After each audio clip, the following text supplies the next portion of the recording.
Llega la noche y me llamas, sé que tu promesa no acaba.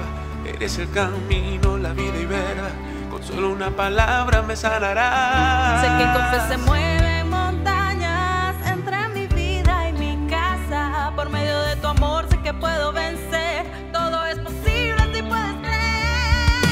Fiel y firme aquí estoy, he venido a escuchar tu voz. Fiel y firme aquí estoy, fiel y firme aquí estoy, fiel y firme aquí estoy, he venido a escuchar tu voz. Fiel y firme aquí estoy, Fiel y firme, fiel y firme aquí estoy, fiel y firme aquí estoy, he venido a escuchar tu voz. Fiel y firme aquí estoy, Firme. fiel y firme aquí estoy, fiel y firme aquí estoy, he venido a escuchar tu voz. Fiel y firme aquí estoy.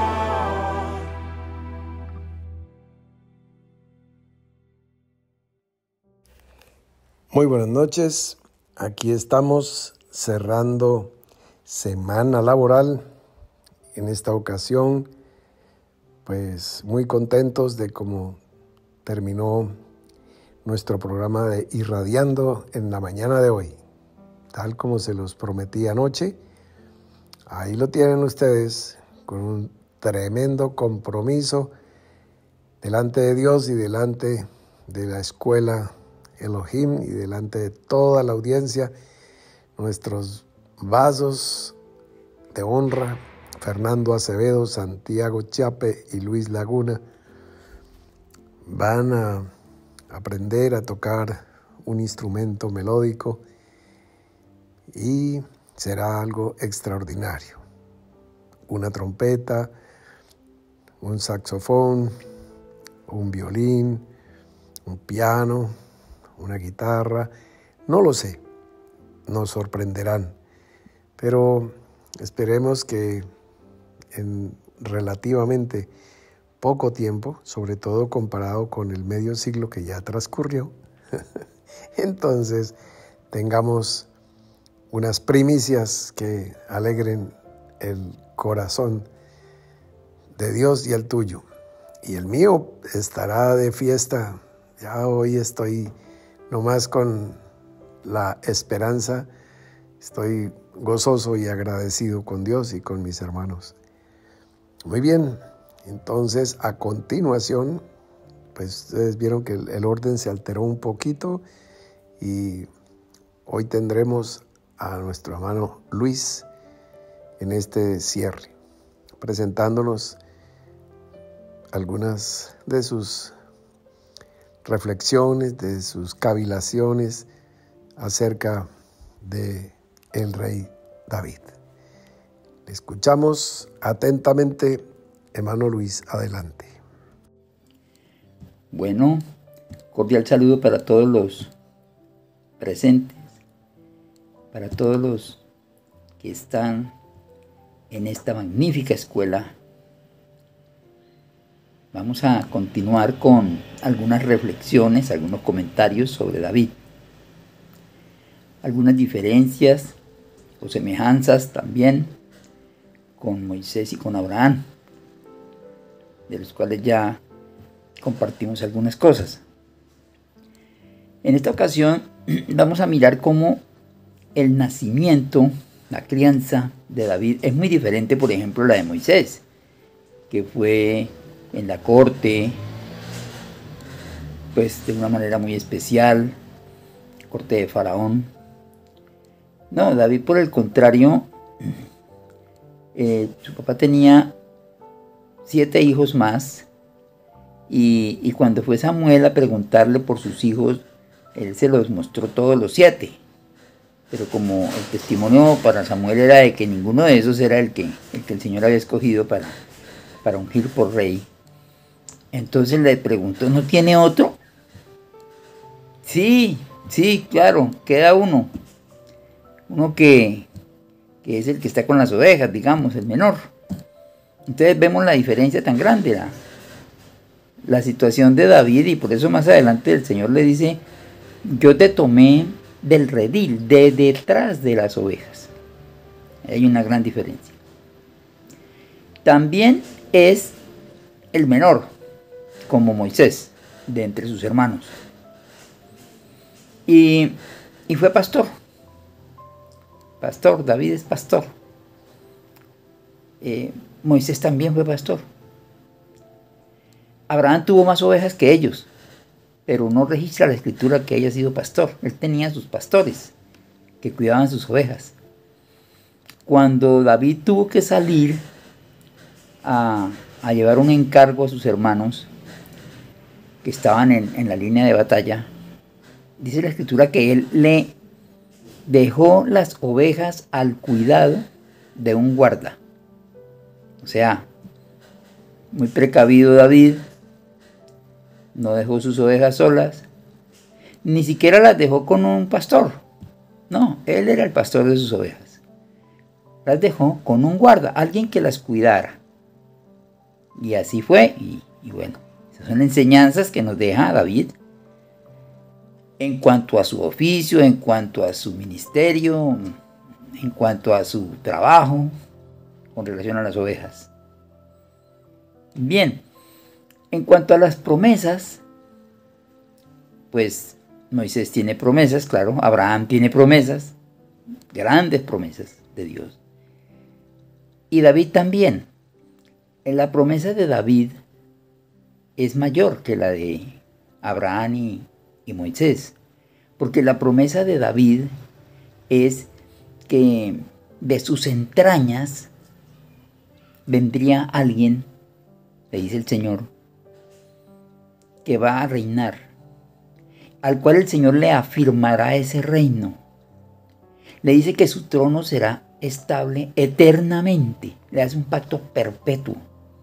Claro, Abraham tuvo promesa de descendencia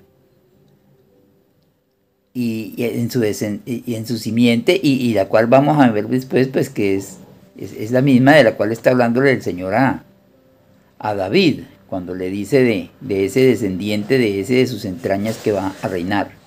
Es el mismo. Y bueno, en Moisés sí no vemos promesas, pues la promesa de entrar a la tierra, pues, finalmente la vio, bueno.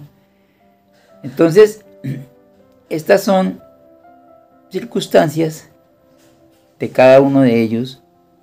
Estamos mirando David, que también se parece a Abraham y a Moisés, en que también tuvo que salir de su tierra y de su parentela. Moisés salió huyendo porque había cometido un homicidio. Abraham salió de su tierra y de su parentela porque el Señor le llamó, salió por obediencia.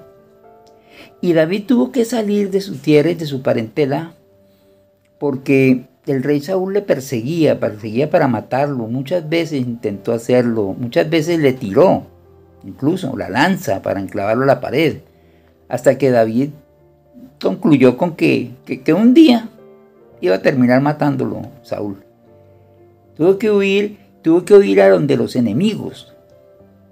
Eso no le pasó a Abraham ni le pasó a Moisés. Él tuvo que ir donde los filisteos. Y allá estuvo mucho tiempo y bueno, una serie de dificultades para poder sobrevivir allá, porque pues fue cuando se fingió loco y todas estas cosas. Bien, David sufrió disciplinas fuertes de parte del Señor. Alguna vez cometió un error porque Moisés censó al pueblo y todo fue bien. David censó al pueblo y vino un juicio tremendo. Tan tremendo que el Señor le envió a escoger una disciplina. La que él escogiera. Podría ser 3 años de hambre o 3 meses de ser derrotado de sus enemigos. Años, meses o 3 días de espada de Jehová. Veamos las proporciones, ¿no? 3 años igual a 3 meses igual a 3 días. Muy complicado en manos recibiendo la espada de Jehová. Sin embargo, David la prefirió. David prefirió porque él sabía que las misericordias de Dios son grandes y que era mejor caer en manos de Dios que en manos de los hombres. Entonces escogió esa disciplina. Pero todo esto nos da una idea de lo difícil que fue para David su andar, de las disciplinas que recibió, de la relación que tuvo con Dios, extraordinaria. En una ocasión también otra disciplina le arrebató un hijo que murió por juicio también de Dios. Entonces son cosas que pues Moisés en parte tuvo pues como un intento, casi le sucede por la falta de circuncisión a su hijo, pero no pasó de ahí. No, con David sí. Y como se alcanzó a comentar en algún momento, un hijo de David mató a otro y bueno, cosas tremendas sucedieron en la familia de David.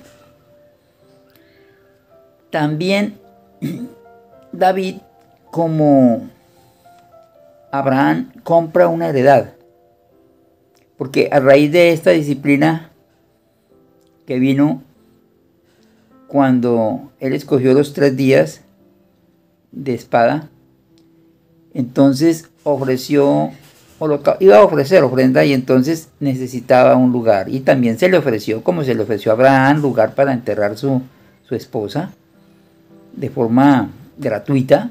Tampoco aceptó. También compró, pagó, porque pues esa es la enseñanza que venía desde Abraham. Ahora, compró heredad para esa ofrenda. Pero en cuanto a propiedades, pues Abraham tuvo la promesa grande de la herencia de la tierra. Bueno, no la recibió él, era para su descendencia. Y Moisés no tuvo esa promesa. Sin embargo, en cuanto a David, sabemos que hay una ciudad llamada la ciudad de David.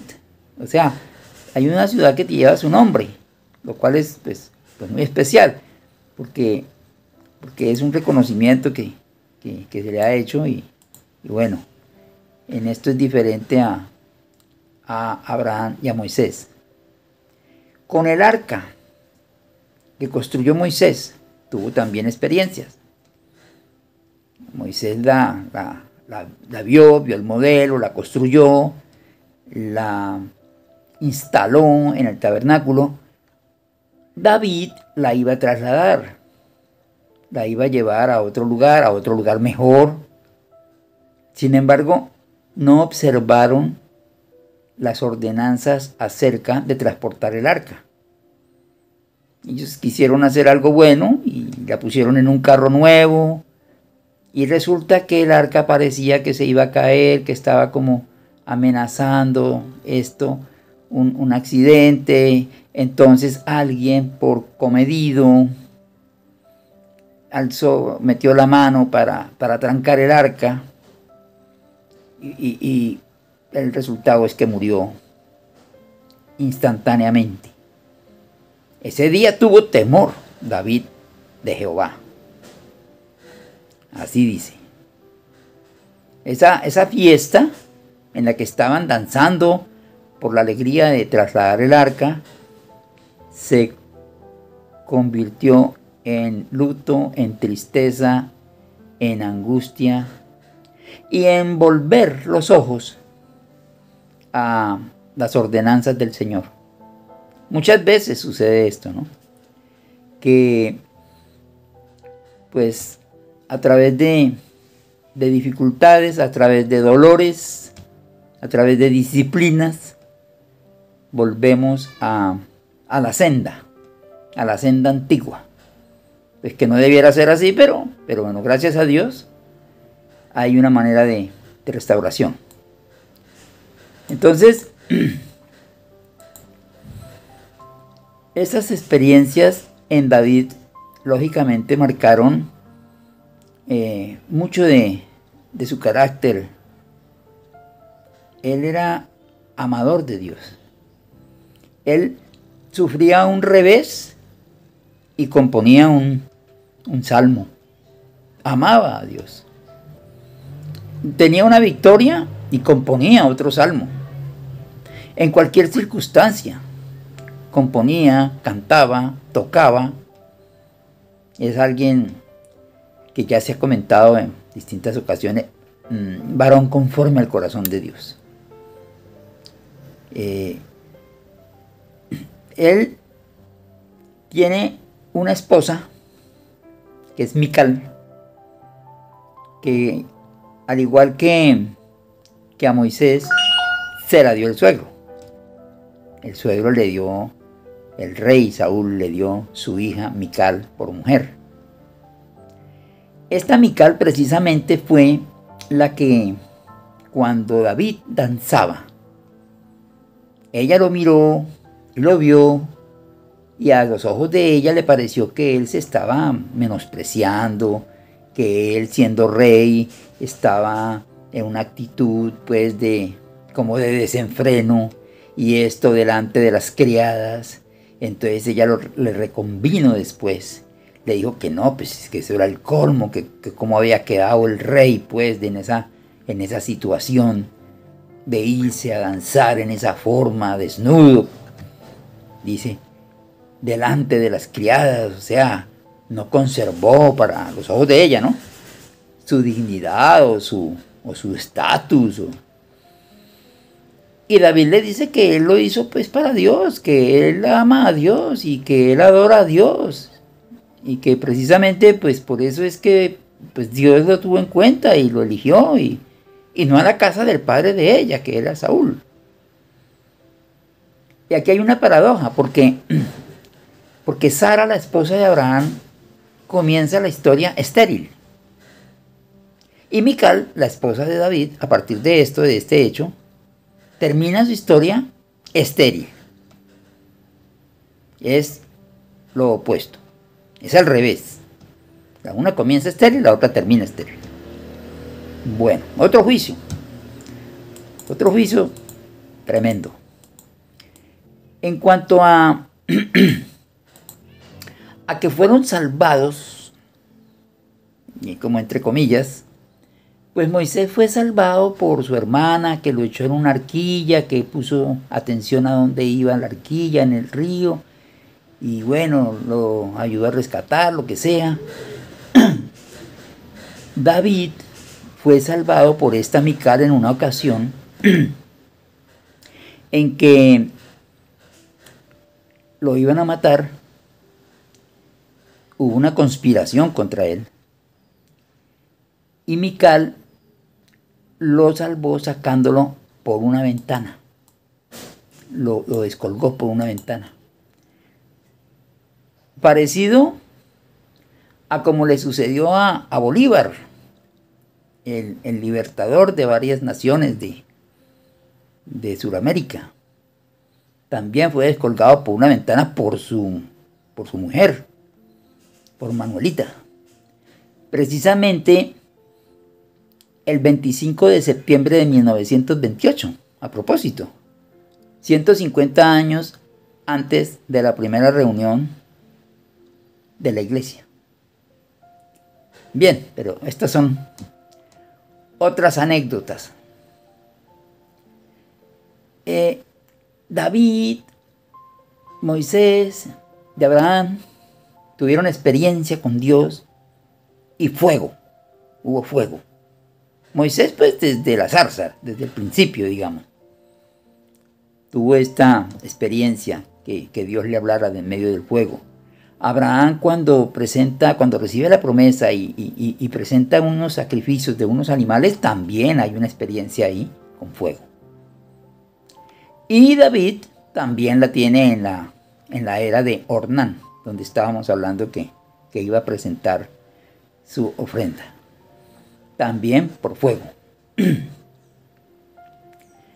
David tiene una actitud muy especial para enfrentar a ese enemigo tremendo que es Goliat.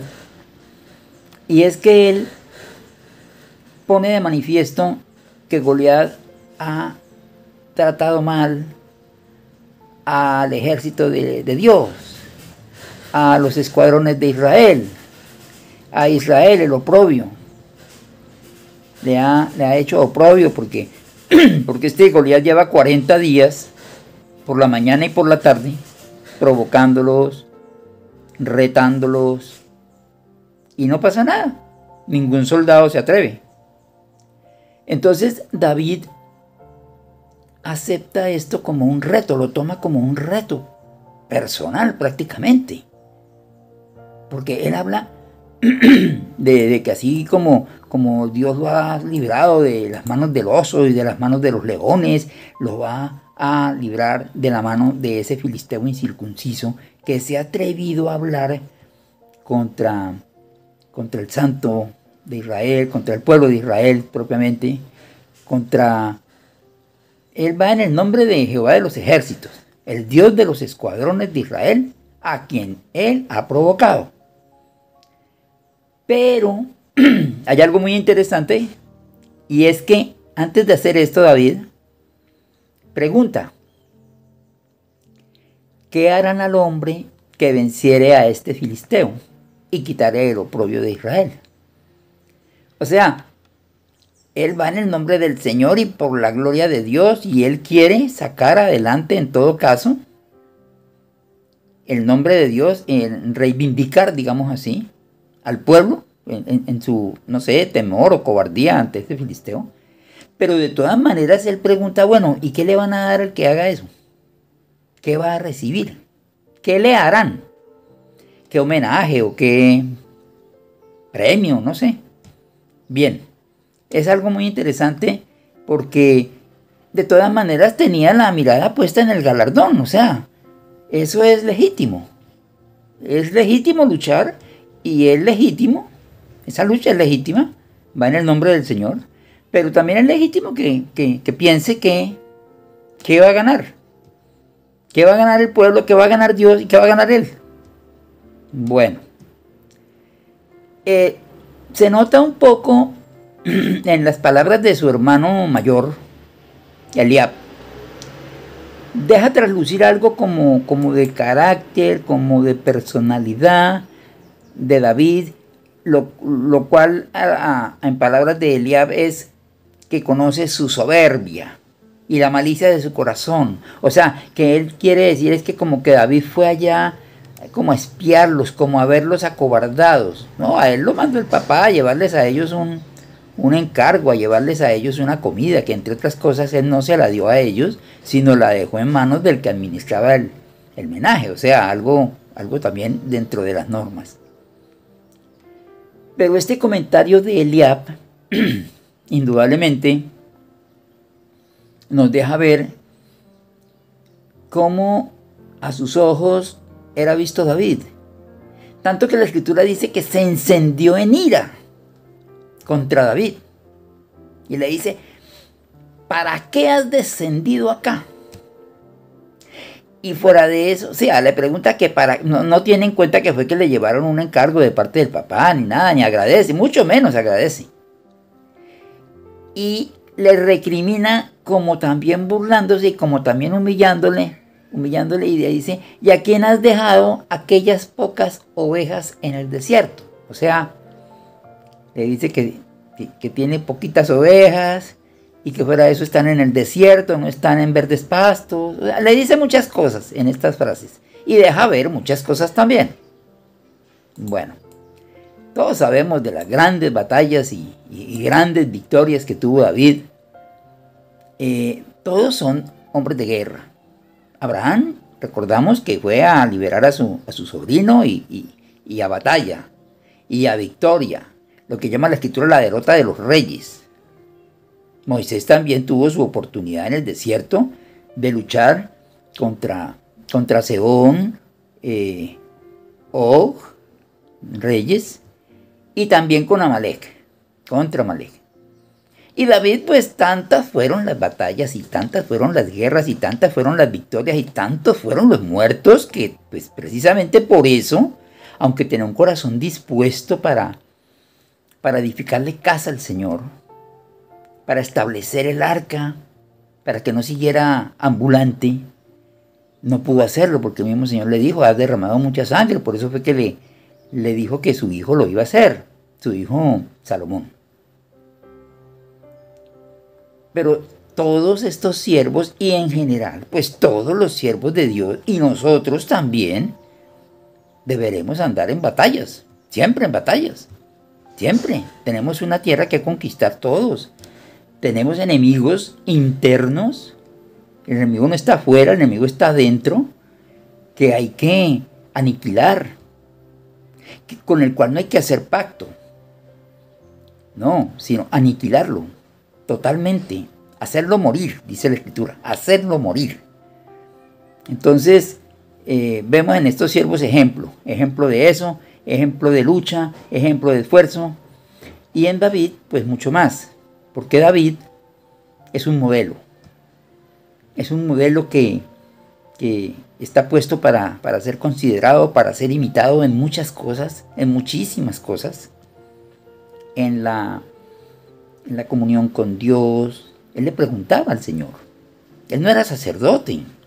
Se supone que el sacerdote es el que está entre Dios y los hombres. David no era sacerdote, pero él le preguntaba al Señor. Y el Señor le respondía. Para batallas, por ejemplo. Entonces, esa comunión de David con Dios, ese hacerse uno con el pueblo de Dios, hacerse uno con el propósito de Dios, ese querer sacar delante de todos y sabrá toda la tierra, dice David cuando va a matar a Goliat, dice, y sabrá toda la tierra que hay Dios en Israel. Ese sentimiento, ese sentir de corazón por enaltecer al Señor, por mostrar la gloria de Dios, por mostrar su poder, sus victorias sobre todos los demás. Eso es de imitar. Eso es como el celo. Él se va a pelear con Goliat por celo del pueblo, por celo de Dios, por celo de Israel. ¿Cómo va a ser que un incircunciso venga a vociferar ahí por la mañana y por la tarde 40 días y nadie le diga nada y lo dejen hacer eso? Pero ¿qué pasa? ¿Pero qué se está creyendo si es un incircunciso? Un pobre incircunciso. Para muchos era un gigante, para él no, para él el gigante era Dios. Para él Goliat era un enano. Era pequeño. Si él había luchado con leones y con osos y había salido victorioso por una oveja, ¿cómo no iba a salir victorioso? Pues por el honor, digámoslo así, militar de todo el ejército de Israel. Pues claro, pues con mayor razón. Por eso fue confiado, por eso fue seguro. Además, era hábil. Hábil porque Dios lo ayuda, Dios lo cubre, Dios lo bendice, sí. Pero él sabía manejar la onda. Él tenía la provisión que se necesitaba. Tenía 5 piedrecitas del río, de esas que son como balines. Y no necesitó sino una. Pero era diestro. Era diestro. Y era un jovencito ahí todavía, ¿no? Era diestro en la guerra. Era diestro en el uso de esa arma que era la que él podía, porque pues por su tamaño y por sus fuerzas no podía manejar armas ni armaduras pesadas. Pero era diestro y se defendía con lo que estaba a su alcance. Bueno, modelo, ejemplo para todos nosotros. De ahí viene nuestro Señor. De ahí viene de su linaje. Tanto que dice Jesucristo, el libro de la genealogía de Jesucristo, hijo de David, hijo de Abraham. Pero primero dice de David, ¿no? Que de Abraham. Porque Abraham, cuando se habla de David es reino. Cuando se habla de David es rey eterno. Es que se sentará eternamente y que su reino no tendrá fin. Claro, Abraham grandísimo, grandioso, descendencia como las estrellas, como la arena, bueno, sí, pero de David, el rey, de David, el Mesías, de David, y que fue anunciado por Moisés, ¿no? Y por todas las escrituras, de David. Eso debemos tenerlo en cuenta muy bien porque es básico. Entonces viene un rey que viene de David y vemos entonces por qué viene de David. ¿Por qué no viene, por ejemplo, de Saúl? Porque aunque Saúl era grande, más que todos, aparte de Moisés, pues fue el primer rey de Israel. Sin embargo, con David ocurre lo contrario que con Saúl. David quiere la gloria de Dios, ante todo. Así le toque andar desnudo, danzando, no importa. A él no le importa eso. A él no le importa el que dirá del pueblo, no le interesa. A él le interesa el pueblo para ayudarlo, para defenderlo, para sacarlo adelante. Pero no le interesa lo que diga el pueblo de él. A Saúl sí. A Saúl no le interesa tanto lo que diga Dios de él. Le interesa lo que diga el pueblo de él. Una vez que sabe que Dios lo ha desechado, le dice a Samuel, bueno, pero camine delante del pueblo, me honra. O sea, que el pueblo no se dé cuenta que yo estoy mal. Él prefiere la gloria de los hombres. David prefiere la gloria de Dios. Hasta pierde su matrimonio, digámoslo así, o tiene semejante encuentro encontrón con su pareja Mical, porque ella se burla de él y él no, para él primero es Jehová. El primero que todo es estar bien delante de Dios, y eso es todo, no más, lo demás es lo de menos. Ejemplo maravilloso, en todo tiempo, en toda circunstancia, lo que hagamos, así sea comer o beber, lo más insignificante, lo más especial, lo que sea, hacerlo todo para la gloria de Dios. Es primero que todo. Y David entonces vemos como parte de un nivel, de un estatus abajo, que ni siquiera el papá se acordaba que tenía ese hijo cuando le preguntó Samuel, y llega a ser el rey, que tiene la promesa más tremenda de reino eterno, por su línea, por su descendencia, por su linaje, por su hijo. David bendice a su hijo. Abraham no, ni Moisés tampoco. Bueno, gracias a Dios que nos ha proporcionado en este tiempo otra vez escuela, porque necesitamos aprender muchas cosas, porque estas cosas se escribieron para nuestra enseñanza, sean o no tal cual se escribieron. En la realidad, lo que importa es que lo que se escribió fue para nuestra enseñanza. Bueno, hasta la próxima, compañeros. Muchas gracias, hermano Luis, por abrirnos ahí de par en par un ventanal de su corazón sobre sus puntos de vista, etcétera, etcétera, etcétera. Mi recomendación para usted y para todos los oyentes, todos los que emocionadamente contestaron ahí en el chat algunas cosas, les digo,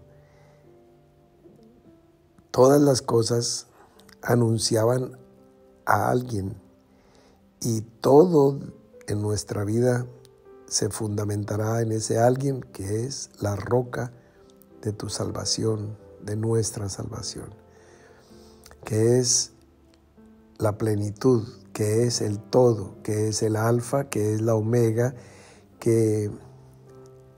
al cual se refirió David cuando dijo el Señor a mi Señor, siéntate a mi diestra. Entonces es el Señor de David, etcétera, etcétera. Entonces que ningún personaje bíblico, ni el rey David, ni el libertador Moisés o legislador, ni el patriarca Abraham, ni ninguno que lleguemos a estudiar, literalmente sea nada junto a aquel a quien anunciaba, a quien señalaba, a quien por el cual desarrolló lo mejor de su vida. Los errores los cometemos todos, pero las cosas asertivas, etcétera, etcétera, etcétera, simplemente estaban anunciando las virtudes de aquel que habría de venir. Faltaban 1000 años para que después de David apareciera Jesús de Nazaret. Él es a quien merece pues toda la gloria, toda la honra, toda la alabanza. Y aunque Él sea registrado en las Escrituras como descendiente de los patriarcas, como hijo de David, como cumplidor de la ley, circuncidado al 8º día, etc. De todas maneras, no pierdas la perspectiva que la grandeza, el reino, la gloria de manera sempiterna pertenecen a quien le pertenecen. Los demás solo recibimos y reflejamos destellos, resplandores de esa gran gloria que es en Cristo Jesús. Entonces, con ese lente, apreciemos a David y también pues a Abraham y a Moisés, que ya los hemos concluido. La semana entrante también estaremos posiblemente cerrando el capítulo de David y ya miraremos a dónde nos lleva la corriente del Espíritu. ¿Cuáles son las aguas en las que vamos a navegar? Muchas gracias, hermano Luis, por lo que nos comparte. Muchas gracias a ti por lo que escuchas, por lo que guardas en tu corazón y por lo que decides afectar tu vida con la palabra que ha venido, con la que está viniendo y con la que va a venir. Fuerte abrazo, feliz noche. Mañana tenemos adoradores con una invitada muy especial y en la noche los espero puntuales a las 7 de la noche, horario de las Américas. Y bueno, gracias a los amigos que desde Europa a veces en directo se pegan la amanecida. Muy bien, mis amigos, ahí nos vemos. No me falles en esa cita, que es muy importante lo que vamos a compartir. Fuerte abrazo.